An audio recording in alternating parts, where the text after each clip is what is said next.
Assalamualaikum warahmatullahi wabarakatuh. Apa kabar semuanya para pecinta YouTube channel Tobat 100% yang saya sayangi serta dirahmati dan dimuliakan oleh Allah Subhanahu wa taala. Pastinya saya selalu mendoakan kalian semua semoga panjang umur, sehat sekeluarga, banyak rezeki serta dijauhkan dari segala bentuk musibah dan diberkahi hidupnya oleh Allah Subhanahu wa taala.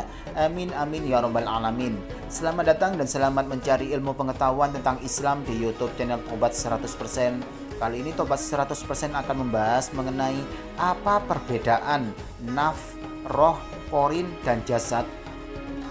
Manusia terdiri atas 4 unsur. Unsur pertama adalah ruh.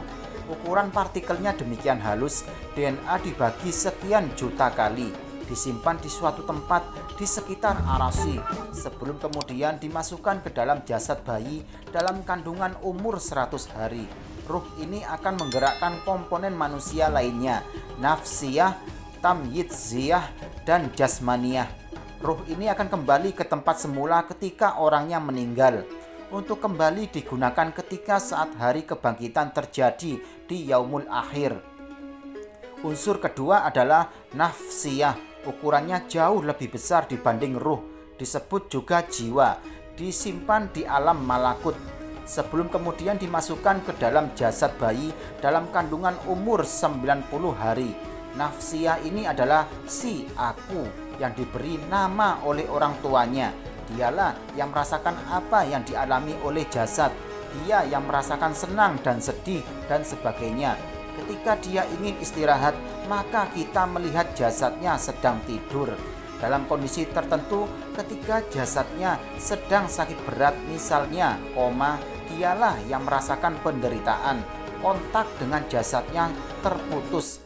Jiwa terhubung ke jasad dengan perantaraan tamyidziyah atau sukma. Jiwa ini akan terpisah ketika orangnya meninggal. Dia akan mengikuti di samping jasadnya ketika dibawa ke pemakaman.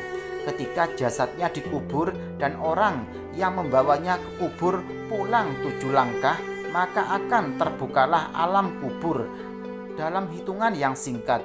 Bila si jiwa tidak mau masuk, maka pintu tersebut akan menutup. Bersamaan dengan tertutupnya alam kubur akan terbuka pintu lainnya, di mana setiap jiwa yang ada di depannya akan terhisap ke dalamnya. Itulah alam pembuangan, di mana setiap jiwa akan tersiksa hingga saat hari akhir tiba.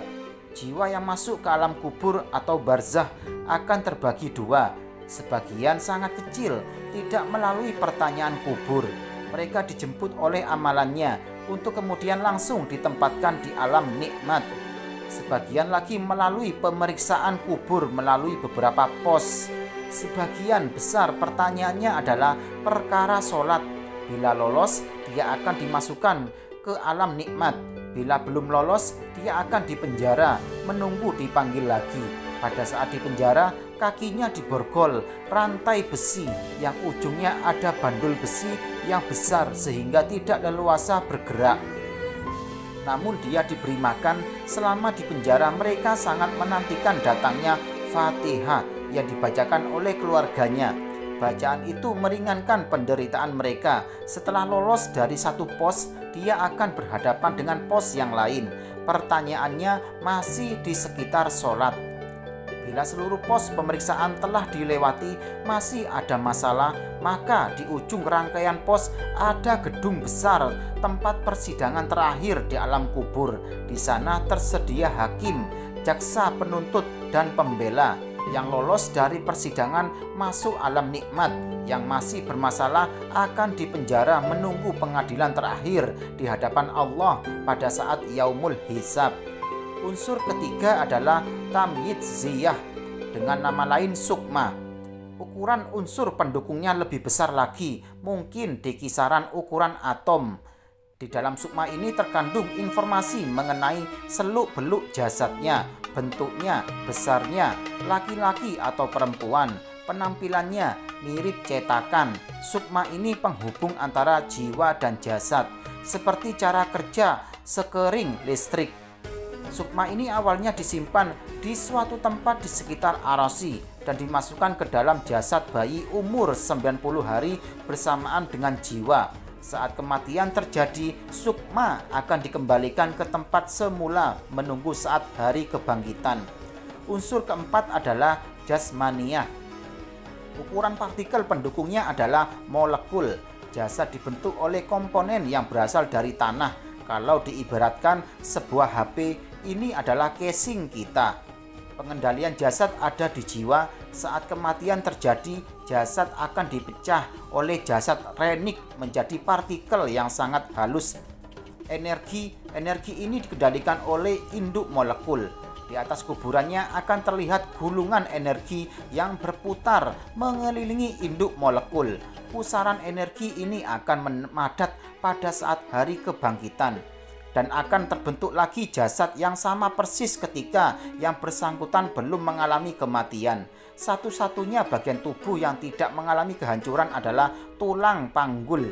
Bila kita teliti, keempat komponen tadi mengalami perjalanan yang berputar-putar seperti suatu siklus, berasal dari suatu tempat dan kembali ke tempat itu lagi. Itulah sistem kepengurusan alam semesta atau sistem rububiyah yang Allah ciptakan, tidak bertambah, tidak berkurang. Sistem daur ulang yang sangat luar biasa, mahakarya Allah. Inna lillahi wa inna ilaihi raji'un. Kita semua, manusia dan bangsa jin, tidak akan pernah hilang dari alam semesta ini. Abadi, kematian hanyalah salah satu episode kehidupan. Hidup setelah kematian adalah awal dari kehidupan kita yang sebenarnya. Mohon diingat baik buruknya kehidupan setelah episode kematian tergantung saat sekarang. Dapat diprediksi oleh diri sendiri, selamat atau tersiksa ujungnya. Khodam dan Qorin itu merupakan makhluk Allah dari kalangan jin. Hanya keduanya memiliki peran dan tugas yang berbeda.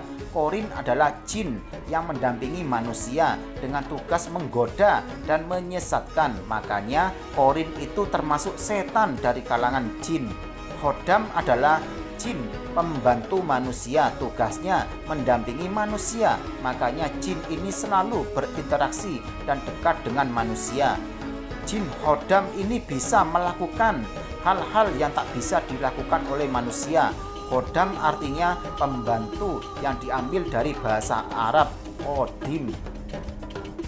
Itulah penjelasan dari YouTube channel Tobat 100%. Semoga bisa menambah ilmu pengetahuan buat kalian semuanya ya, dan semakin menambah keimanan kita kepada Allah SWT. Amin amin ya rabbal alamin. Jangan lupa selalu simak YouTube channel Tobat 100% ini setiap harinya agar kalian tidak tertinggal informasi mengenai ilmu pengetahuan tentang Islam serta amalan, zikir, wirid, dan doa-doa sesuai dengan ajaran Rasulullah SAW. Sekian, terima kasih, semoga bermanfaat. Wassalamualaikum warahmatullahi wabarakatuh.